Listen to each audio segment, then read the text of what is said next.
Again welcome back student, स्वागत है आपका अपने इस चैनल कोटा बायोलॉजी में।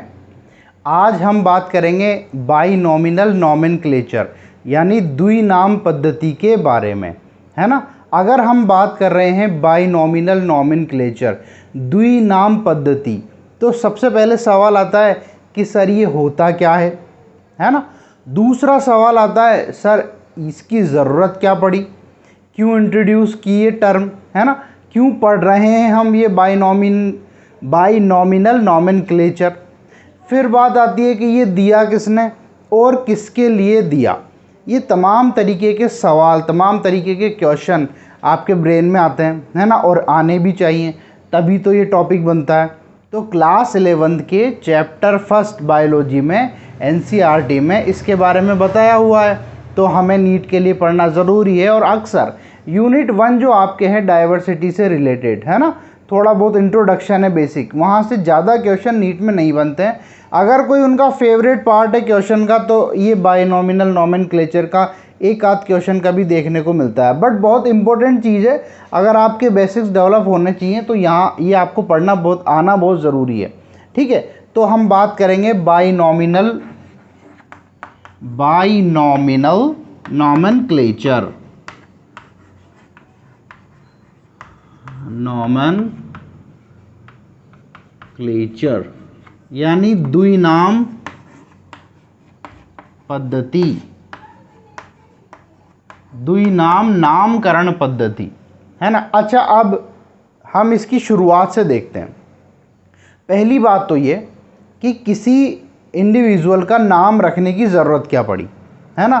तो सीधा सा आंसर है कि हमें उसको पहचानना। एक बार हमने किसी इंडिविजुअल, किसी जीव को देखा सबसे पहले और उसको पहचान लिया, है ना, तो उसका नाम रखना ज़रूरी है। अगर मान लो कोई नया इंडिविजुअल आपको दिख जाता है और अगर आप उसका नामकरण नहीं करते हैं, तो आने वाले कैसे पहचानेंगे कि ये कौन है या ये पहले देखा जा चुका है। क्या मैं सही कह रहा हूँ? जैसे अच्छा, नामकरण होता कैसे है? एक तो मेरा और आपका नामकरण, है ना। हमारे घर में जैसे बच्चा पैदा होता है तो कोई भी उसका नाम रख देता है।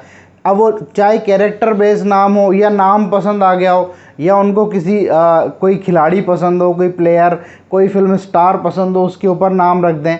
अलग अलग तरीके से बच्चे का नाम रखा जा सकता है, उसमें कोई साइंटिफिक लॉजिक हमारे यहाँ पर नहीं है। लेकिन क्या ऐसा हम बायोलॉजी में कर सकते हैं? बिल्कुल नहीं। हाँ, जैसे हमारे यहाँ क्या होता है, कोई बच्चा पैदा हुआ, अगर उसका रंग सांवला है ना, उसका रंग थोड़ा काला है तो वो कालू, अगर वो उसका रंग थोड़ा सा सफ़ेद है, थोड़ा वो गोरा है, तो उसका नाम भूरू, ऐसे रख देते हैं हम। जैसे अगर थोड़ा गोल मटोल है तो गोलू, है ना। तो ये नामकरण हम उसके कैरेक्टर के हिसाब से रख रहे हैं। लेकिन जब बात चल रही है एक प्लांट और एनिमल की, भाई अगर हम कोई नया जीव देख रहे हैं तो जिम्मेदारी बनती है कि पहले तो उसको पहचाना जाए कि ये क्या है, ये प्लांट है या एनिमल है, फिर उसका नाम रखा जाए, ठीक है। तो उसका नाम रखना ज़रूरी है क्योंकि उसकी पहचान आगे तक हमें लेके जानी है। और ये द्विनाम क्या है, बाइनॉमिनल क्या है। अगर नाम रखना है तो कुछ भी रख दो, है ना। जैसे कोई नया जीव हमने देखा, अगर उसका कलर ग्रीन है तो हमने उसका नाम रख दिया ग्रीनम। तो ऐसे क्या ग्रीन का नाम ग्रीनम रख सकते हैं क्या? बिल्कुल नहीं। कोई एक लैंग्वेज में रख सकते हैं क्या? जैसे हम तो हिंदी भाषी लोग हैं, अगर हमें कोई मिल गया तो हमने हिंदी नाम रख दिया, तो इंग्लिश वाले को ऑब्जेक्शन। क्या पूरी दुनिया में ऐसा चल सकता है क्या? बिल्कुल नहीं। अदर लैंग्वेज वाले सब लोग ऑब्जेक्शन नहीं करेंगे। हम अगर कोई नाम रख देंगे तो हमारे पड़ोसी मुल्क, इवन हमारे तमिल तेलुगु भाषी लोग कहेंगे हिंदी नाम नहीं चलेगा। ऐसा होता है, पंजाबी कहेंगे हम 80 हमारा नाम रखेंगे, है ना। और इवन हम हाड़ौती बिलोंग करते हैं तो हाड़ौती वाले हमारे नाराज हो जाएंगे, माँ तुम्मा का नाम रखेंगे, है ना। ऐसे सब कुछ चीज़ें क्या आ सकती हैं सामने? बिल्कुल। तो अगर पूरी दुनिया के सामने हमें एक नाम रखना है तो उस नाम के लिए एक साइंटिफिक पद्धति होना ज़रूरी है, ठीक बात है। तो ये सबसे पहले किसने दी? ये एक साइंटिस्ट है हमारे, कैरोलस लीनियस साहब। किसने दिया? कैरोलस लीनियस वैज्ञानिक थे, उन्होंने ये द्विनाम पद्धति प्रपोज की। यानी वो क्या कह रहे हैं कि जब भी कोई एक इंडिविजुअल आपको दिखता है उसका नाम कैसे रखा जाएगा। कैरोलस लिनियस साहब ये कह रहे हैं इस द्विनाम पद्धति के ज़रिए कि जब भी कोई नया इंडिविजुअल हमें मिलेगा तो हम उसका नाम उसकी वंश और जाति मतलब जीनस और स्पीशीज़ के बेस पर रखेंगे। जैसे कि अगर हम किसी का नाम, द्विनाम मतलब बाइनोमिनल मतलब टू नेम, जैसे अगर मैं बात कर रहा हूँ आम, हम सब ने खाया है, अभी सीज़न चल रहा है, बड़ा मज़ेदार फल है, आप भी बहुत खाओ, बहुत अच्छा है फॉर डाइजेशन, है ना। तो आम का नाम है मैंजीफेरा इंडिका। आम का वैज्ञानिक नाम क्या है? Mangifera indica. तो मैंजीफेरा इंडिका नाम क्या दर्शा रहा है? ये नाम ऐसे ही तो नहीं रख दिया, है ना, इसके पीछे क्या लॉजिक है? तो लिनियस साहब बता रहे हैं जब भी किसी का नाम द्विनाम पद्धति के आधार पर रखा जाएगा तो उसका जो पहला नाम होगा वो हमेशा उसके जीनस को शो करेगा, यानी उसका वंश बताएगा, और जो दूसरा नाम होगा वो हमेशा उसकी स्पीशीज़ बताएगा, यानी उसकी जाति बताएगा, है ना। ये पहला नाम का पहला, ये जो पहला नाम है वो तो क्या बताएगा? जीनस, और दूसरा क्या बताएगा? स्पीशीज़। अब आपको थोड़ा सा अगर स्पीशीज़ के बारे में जानकारी हो, जैसे जिसे हम जाति कह रहे हैं, तो ये जाति ऐसे है क्या जैसे हमारी है? जैसे हमें बताया जाता है कि आप किसी एक जाति से बिलोंग करते हो, जैसे हमारे यहाँ ब्राह्मण, शर्मा या अदर कोई गुजर, कोई पठान, कोई, ये अलग अलग जातियाँ हैं, है ना। तो क्या ऐसे यहाँ पर चलेगा क्या? नहीं। बायोलॉजिकल स्पीशीज़ क्या होती हैं? देखो ये भी एक इम्पॉर्टेंट कंसेप्ट है, आप यही समझ लो। हम स्पीशीज़ किसको बोलते हैं? जाति के बारे में एक बहुत अच्छी बात बताई थी साइंटिस्ट अर्नेस्ट मेयर ने। साइंटिस्ट अर्नेस्ट मेयर हमें क्या बता के गए कि हम बायोलॉजिकल स्पीशीज़ किसको कहेंगे? जब दो इंडिविजुअल, है ना, ये पिंक वाली चौक और एक वाइट वाली चौक से समझाता हूँ। पिंक यानी girl, always you know. White यानी बॉय, आपको बताइए लड़कों को ब्लैक एंड वाइट बहुत पसंद होता है, जैसे मैंने पहना हुआ है, और लड़कियों को पिंक, तो इसको हम पिंक मानेंगे, इसको गर्ल मानेंगे, इसको बॉय। तो अर्नेस्ट मेयर क्या कह रहे हैं? जब भी कोई भी दो इंडिविजुअल आपस में मेटिंग करके एक नया बच्चा पैदा कर दें और वो बच्चा भी आगे अपनी संतति उत्पन्न कर सकता है, यानी आगे बच्चे पैदा कर सकता है, तो ये दो इंडिविजुअल बायोलॉजिकली एक ही जाति, एक ही स्पीशीज के हैं। क्या कह रहे हैं अर्नेस्ट मेयर साहब? जब कोई भी दो इंडिविजुअल आपस में मेटिंग करके एक नया बच्चा पैदा कर दें और वो नया बच्चा भी, वो फर्टाइल होना चाहिए, इनफर्टाइल नहीं, यानी वो भी बच्चे पैदा कर दे, तो ये दोनों इंडिविजुअल बायोलॉजिकली एक ही जाति, एक ही स्पीशीज से बिलोंग करते हैं। जैसे कि हम अगर कहें कि ये कुत्ता है, ये कुत्ती है ना, ये दोनों के बीच में मैटिंग हुई, एक बच्चा पैदा हुआ, अब वो भी अगर फर्टाइल हो तो इन दोनों की एक जाति है। मगर ये क्या है? घोड़ा है, ये घोड़ी है, ये गधा है, दोनों ने यहाँ पर इन दोनों के बीच में हमने इंटरकोर्स करवाया और खच्चर पैदा हो गया। अब ये घोड़ा और गधी एक ही जाति के हैं क्या? नहीं। क्यों? क्योंकि जो खच्चर है, जो म्यूल है, वो स्टेराइल है, वो फर्टाइल नहीं है, वो बंदे है, वो आगे बच्चे पैदा नहीं कर सकता। तो ऐसा हमेशा देखा जाएगा, एक ही जाति में ये ब्रीडिंग नेचुरली पॉसिबल होगी। अगर हम करवा देंगे तो फिर वो आगे फर्टाइल नहीं होंगे। क्या ये जाति की बात आपको समझ में आई? वापस से द्विनाम पद्धति पे आते हैं। तो कैरोलस लिनियस ने क्या कहा कि जब भी हम किसी इंडिविजुअल को नाम देंगे तो हमेशा जो पहला नाम है वो उसका जीनस बताएगा, जो दूसरा नाम है वो उसका स्पीशीज बताएगी। ऐसे ही जैसे अगर हम हमारे ह्यूमन की बात करें तो हमें क्या कहते हैं, होमो और सेपियंस। तो यहां पर होमो क्या बता रहा है, होमो हमारा जीनस बता रहा है, वंश बता रहा है, और सेपियंस हमारी जाति को बता रहा है ना। तो ये हमारा द्विनाम पद्धति के आधार पर नामकरण हो गया। क्या ऐसा हम सबका कर सकते हैं? बिल्कुल। जैसे मटर, मटर को हम क्या कहते हैं, पाइसम सटाइवम, पाइसम सेटाइवम। तो पाइसम इसका क्या हो गया, जीनस यानी कि वंश, सेटाइवम इसकी क्या हो गई, स्पीशीज यानी जाति। ये हो गया हमारे यहाँ पर द्विनाम पद्धति, है ना, बाइनोमिनल नॉमेनक्लेचर। अब एक और बात सामने आई है कि ये नामकरण जो है, ये जो नाम लिखना होता है, आप वीडियो पॉज करो और अगर इसको लिखना है कुछ तो अपनी नोटबुक में लिख सकता है ना, ठीक है। तो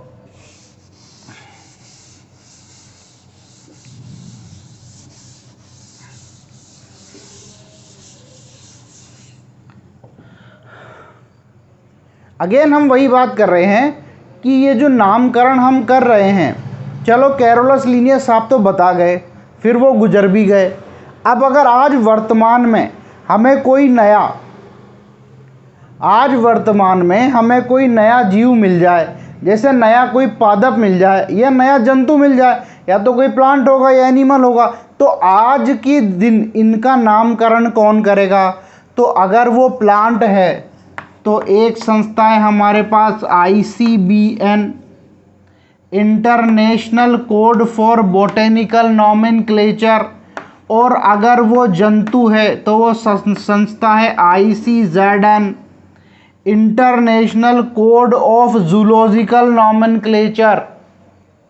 दोबारा मैं रिपीट कर रहा हूँ, अगर कोई प्लांट आज हमें नया मिलता है तो उसका नामकरण, उसका नाम कौन रखेगा? ICBN, I for international, C for code for botanical nomenclature. और अगर कोई जंतु, कोई एनिमल अगर नया मिलता है तो उसका नाम कौन रखेगा? ICZN, international code for international, ICZN, international code of zoological nomenclature, ठीक है। अच्छा, ये एक एक संस्था ही क्यों बनाई?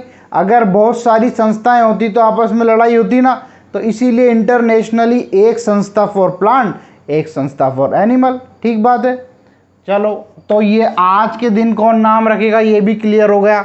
द्विनाम पद्धति में नाम कैसे रखेंगे ये भी क्लियर हो गया।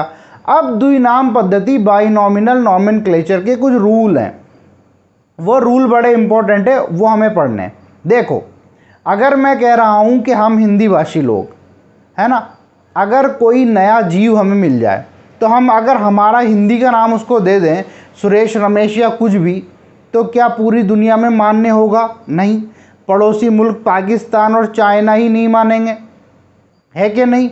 अगर कोई नया जीव मिल जाए और चाइना सिंगापुर चूं, तो क्या हम मान लेंगे? बिल्कुल नहीं मानेंगे, साले को दो जूत और मारेंगे, है ना। तो क्यों ऐसा क्यों हो रहा है? हम नहीं मान रहे हैं क्योंकि सबको अपनी भाषा, अपनी लैंग्वेज से प्यार होता है, प्रेम होता है, दूसरे की लैंग्वेज वो एक्सेप्ट नहीं करेगा। तो इसका रास्ता निकाला वैज्ञानिकों ने। उन्होंने क्या किया? उन्होंने जो मृत लैंग्वेज है, डेड लैंग्वेज है, वो कौन सी लैंग्वेज है? लैटिन। कौन सी लैंग्वेज है? लैटिन। इसका मतलब क्या है? लैंग्वेज डेड होने का क्या मतलब है? अरे इसके जो बोलने वाले हैं वो सारे निकल चुके हैं, अब इसको बोलने वाला कोई नहीं है, इसका मतलब लैटिन है, तो बुरा भी किसी को नहीं लगेगा, डेड लैंग्वेज है। यानी फर्स्ट रूल कहता है कि जब भी हम किसी का नाम रखेंगे तो किस लैंग्वेज के आधार पर रखेंगे? Latin language. यानी लैंग्वेज कौन सी हो गई नाम रखने के लिए? लैटिन भाषा। लैटिन भाषा में उसका नाम रखेंगे, ठीक बात है। दूसरा रूल, ये तो हो गया रूल नंबर 1। दूसरा रूल है लिखने पर। हमने नाम रख दिया है ना, कैसे रखा है, जीनस स्पीशीज के आधार पर रख दिया। अब बात आती है लिखने की, हम उस नाम को लिखेंगे कैसे। जब भी हम जीनस लिखेंगे, स्टार्टिंग किससे करेंगे, नाम की, जीनस से। तो जीनस का बड़ा पहला जो वर्ड है उसको कैपिटल में लिखेंगे। यानी देखो, अगर मैं कह रहा हूँ वापस से होमो सेपियंस, तो होमो में एच बड़ा लिखेंगे, और सेपियंस यानी दूसरा नाम जिसको जो डिनोट करता है स्पीशीज जाति को, उसकी शुरुआत किससे करेंगे, स्मॉल लेटर से करेंगे। यानी सेपियन का एस छोटा लिखेंगे। ये सेपियंस में देख लेना एस और सी में, है ना, अपन स्पेलिंग पे इतना ध्यान नहीं देते, कंसेप्ट की बात सुनो। पहला रूल तो क्या हो गया कि लैटिन भाषा में होना चाहिए। दूसरा क्या हो गया, जीनस और स्पीशीज लिखते टाइम हम हमेशा जीनस का पहला वर्ड कैपिटल लेटर में लिखेंगे, स्पीशीज का पहला वर्ड स्मॉल लेटर में लिखेंगे। ये हो गए रूल नंबर 2। और अगर जीनस स्पीशीज वाला मिला लें तो 3 रूल हो गए, है ना। आगे चलो, और क्या रूल कह रहे हैं, और हम रूल कह रहे हैं कि जब भी हम हाथ से, अभी हम किससे लिख रहे हैं, हाथ से, जब भी हम हाथ से इसको लिखेंगे तो हमेशा जीनस और स्पीशीज को अलग अलग अंडरलाइन करेंगे। जैसे पाइसम,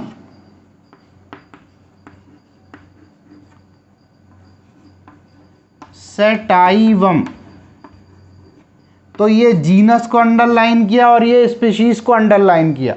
ये हो गया रूल नंबर 3। अगर हम हाथ से लिखेंगे तो ये जीनस लिखा है, स्पीशीज लिखा है, दोनों को अलग अलग अंडरलाइन करेंगे। लेकिन अगर हम टाइप कर रहे हैं, जैसे अगर हम कंप्यूटर पे काम कर रहे हैं तो टाइपिंग का काम है, या टाइपराइटर पे टाइप कर रहे हैं, तो इनको इटैलिक्स में लिखेंगे। ये रूल नंबर 4। इटैलिक्स मतलब तिरछा तिरछा, कैसे, तिरछा यानी टेढ़ा, यानी इटैलिक्स। इटैलिक्स ऐसे लिखी जाती है, तिरछी और टेढ़ी। तो अगर हम टाइप कर रहे हैं तो उसमें किस में लिखेंगे, इटैलिक्स में, यानी इसको ऐसे तिरछा करके लिखेंगे। तो पाइसम सेटाइवम तिरछा तिरछा लिखेंगे, ठीक है, क्योंकि हम टाइप कर रहे हैं तो कर सकते हैं। लेकिन अगर हम हाथ से लिख रहे हैं तो दोनों को अंडरलाइन करना है। दोबारा मैं सारे रूल बता रहा हूँ। पहला, सबसे पहली बात तो हम पहला नाम जीनस लिखेंगे, दूसरा स्पीशीज लिखेंगे। फिर लिखना किसमें, लैटिन भाषा में लिखना है क्योंकि डेड लैंग्वेज है। तीसरा, हम पहला वर्ड जीनस का कैपिटल लिखेंगे, स्पीशीज का स्मॉल लिखेंगे, ठीक है। चौथा, दोनों को अलग अलग लिखेंगे और अंडरलाइन करेंगे। पांचवा, अगर हम ये टाइप कर रहे हैं तो इसको तिरछा टाइप करेंगे, जिसको हम कहते हैं इटैलिक्स, ठीक है। तो ये रूल्स हैं सारे किसके, बाइनॉमिनल नोमेनक्लेचर में नाम लिखने के। अब आपको समझ में आ गया कि नाम की ज़रूरत क्यों पड़ी, है ना, क्योंकि हमें किसी का नाम तो पता होना चाहिए, आगे स्टडी के लिए पता होना चाहिए। रखेंगे किस बेसिस पे। अच्छा, एक रूल और है, देखो एक रूल और है इसमें, वो देखो कि जिस भी वैज्ञानिक ने इसकी खोज की है उसका नाम पीछे छोटा ब्रैकेट में डालेंगे। कैसे, जैसे अगर मैं बात करूं आम, जिसका नाम क्या है, दोबारा बोलो, मैंजीफेरा इंडिका। अच्छा, लिखने के भी नियम सारे यहीं देख लेंगे। कैपिटल में लिख रहा हूँ मैं तो क्या है, ये सबसे पहले लिख रहा हूँ, मतलब मैं सबसे पहले क्या लिखूँगा, जीनस लिखूँगा, सबसे पहला वर्ड लिखूँगा कैपिटल में, ठीक है। तो आम के लिए जीनस है मैंजीफेरा। अब मुझे लिखना है स्पीशीज, तो मैं क्या लिखूँगा यहाँ पर, इंडिका। इंडिका का पहला वर्ड क्या लिखूँगा मैं, स्मॉल। यहाँ पर हम रूल भी कवर कर रहे हैं, दोनों को क्या मिल, क्योंकि हाथ से लिख रहा हूँ तो अंडरलाइन करूँगा अलग अलग, बिल्कुल। हाँ, जो लास्ट रूल है वो हमें क्या बता रहा है कि जिस साइंटिस्ट ने इसकी खोज की है उसको ट्रिब्यूट देने के लिए लास्ट में उसका ऐसे ब्रैकेट में नाम लिखेंगे। जैसे ये किसने खोजा, कैरोलस लिनियस ने, इसलिए अपन कोष्टक में ब्रैकेट में क्या करते हैं, LIN, ये उस साइंटिस्ट का नाम है। हमने छोटा किया, उसको ब्रैकेट में डाल दिया, जिससे ये पता लग सके कि ये इसकी खोज किसने की है, कैरोलस लिनियस ने, है ना। तो साइंटिस्ट का नाम सबसे एंड में आ जाएगा। ये हमने सारे रूल कवर कर लिए हैं।